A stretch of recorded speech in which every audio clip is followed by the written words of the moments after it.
안녕하세요, 태극전사 여러분. 한국 축구의 열정을 불태우는 모든 마음들. 캡틴 손흥민이 마치 잔디 위의 신처럼 일본의 골망을 찢어버리고 한일대전을 지옥에서 천국으로 뒤집으며 수백만 팬들을 열광시켜 목이 쉴 때까지 함성을 지르게 한 그 역사적인 순간을 상상해 보신 적 있나요? 절대 놓치지 마세요. 우리는 함께 이 영웅적인 역사를 펼쳐보며 손흥민의 천재성이 단순히 민족의 명예를 구한 것을 넘어 한 세대 선수들의 운명을 바꾼 이야기를 나눌 거예요. 왜 손흥민이 일본 골망을 산산조각 낸 그 순간이 영원한 상징이 되었는지 이해하려면 아시아 축구 강국 한국과 일본의 대결 역사를 거슬러 올라가야 합니다. 이는 단순한 스포츠 경기가 아니라 역사, 문화, 민족적 의미가 깃든 대전쟁입니다. 1920년대부터 축구가 한반도와 일본 열도에 들어오면서 두 나라는 서로를 천적 같은 라이벌로 여겼어요. 일본은 일찍 산업화된 기반으로 20세기 초 아시아를 지배했지만 한국은 1910년부터 1945년까지 일본의 식민 지배 아래에서 투쟁의 불꽃과 자주성을 향한 갈망을 품고 있었습니다. 축구에서 한일전은 클래시 오브 더 타이탄즈, 거인들의 충돌이라고 불립니다. 두 팀은 80번 이상 맞붙었고 일본이 승리수에서 약간 앞서 있습니다. 일본 42승, 한국 23승, 16무. 하지만 한국의 승리는 언제나 엄청난 정신적 가치를 지녔으며 특히 아시안컵, 월드컵 예선, 아시안게임 같은 큰 대회에서 더욱 빛났습니다. 2002년 월드컵을 떠올려 보세요. 히딩크 감독 아래 한국이 4강에 진출해 이탈리아와 스페인을 꺾었을 때 일본은 일찍 탈락했죠. 그때 한국이 세계 축구 지도에서 처음으로 일본을 제쳤다고 여겨져 일본 팬들이 질투할 정도였습니다.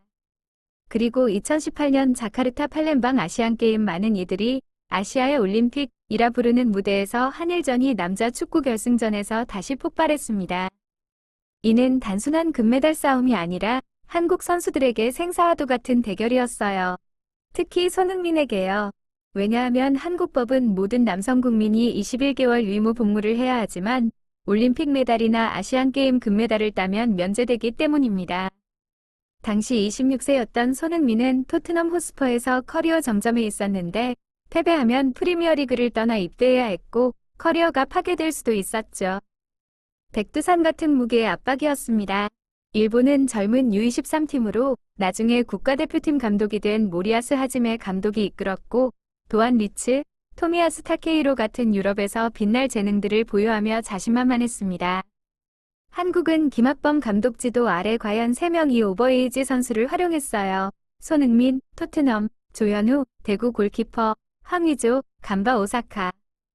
손흥민은 주장으로 선발되어 역사적인 임무를 짊어졌습니다.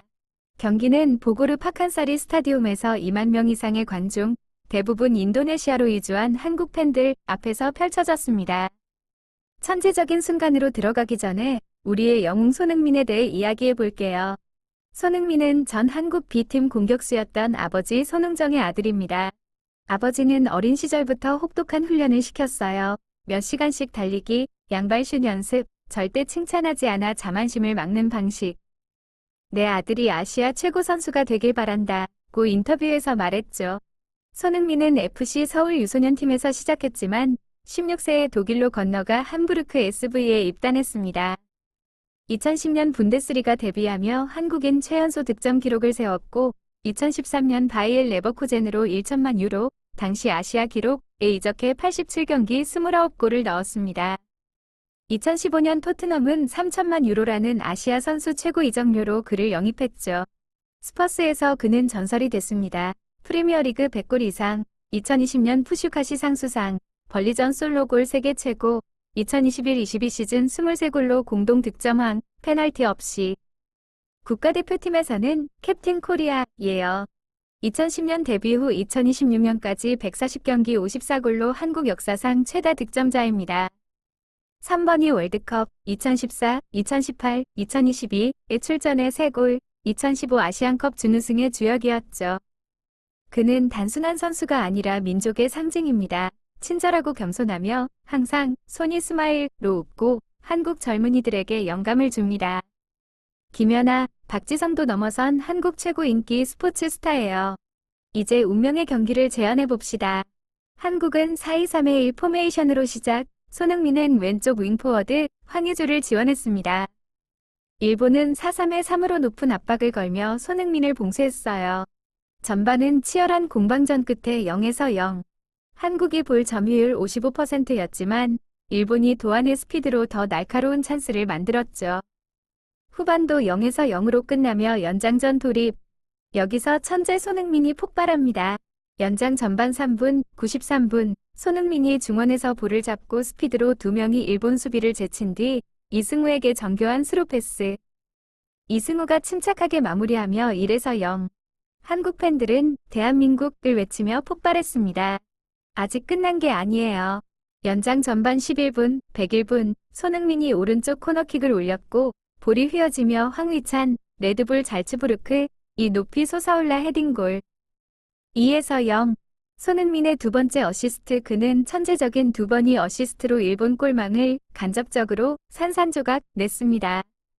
일본은 115분 우에다 아야스의 골로 한 골 만회했지만 너무 늦었어요.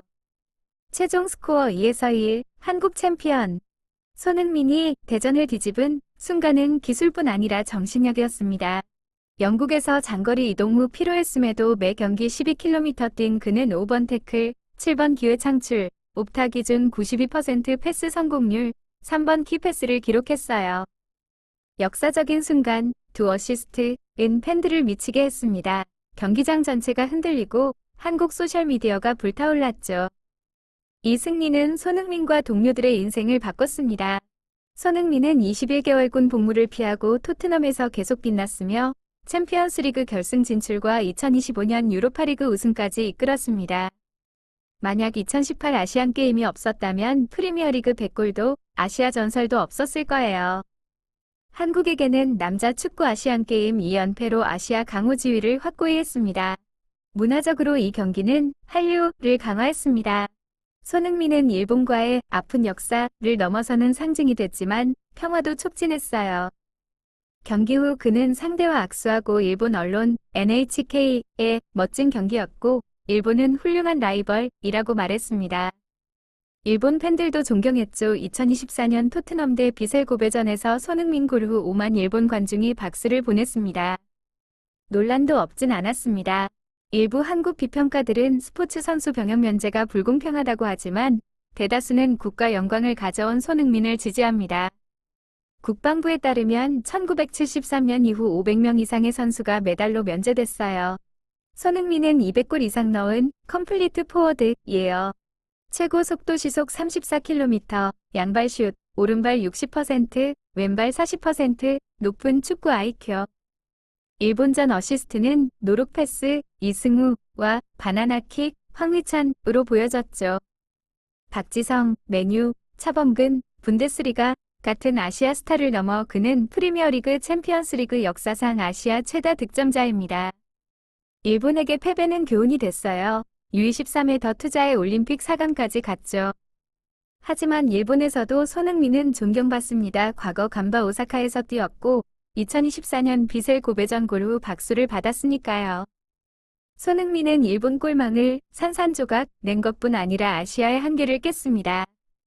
파주 소년에서 세계 슈퍼스타로 2018 아시안게임 순간은 정점이었고 한일전을 뒤집으며 팬들을 열광시켰죠. 그는 여전히 리더로 이강인 황인범 세대에게 불을 지펴줍니다. 여러분 끝까지 함께해 주셔서 감사합니다. 손흥민을 사랑한다면 좋아요와 구독 부탁드려요.